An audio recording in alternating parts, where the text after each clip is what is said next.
আর আমরা যদি আমাদের মনের মধ্যে যদি আল্লাহর ভয় অর্জন করতে চাই, তাহলে আমাদের কি করতে হবে? সিয়াম পালন করতে হবে। 3 নম্বর হচ্ছে কোরআন তেলাওয়াত করা, বেশি বেশি করে কোরআন তেলাওয়াত করা। যে যত বেশি কোরআন তেলাওয়াত করবে, তার অন্তরের মধ্যে আল্লাহর ভয় তত বেশি আসবে।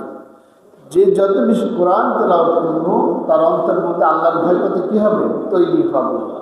কোরআন তেলাওয়াত যদি না থাকে, তাহলে আল্লাহর ভয় অন্তরে কি হবে না? তৈরি হবে না।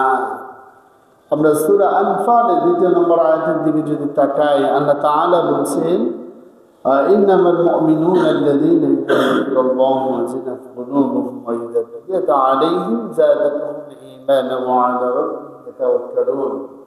আল্লাহ তাআলা বলছেন, প্রকৃত মুমিন তারাই যাদের সামনে আল্লাহর নাম উচ্চারিত হলে তাদের অন্তরটা কেঁপে ওঠে, এবং তাদের সামনে যখন কোরআন তেলাওয়াত হয়, তাদের ঈমানটা কি হয়? বৃদ্ধি পেয়ে যায়, আর তার আল্লাহর উপর তাওয়াক্কুল করে, ভরসা করে। সেই জন্য আমরা তাকওয়া অর্জনের 3 নম্বর মাধ্যম যেটি, পদ্ধতি যেটি, সেটি হচ্ছে বেশি বেশি কি করা? কোরআন তেলাওয়াত করা। আল্লাহ তাআলা কোরআন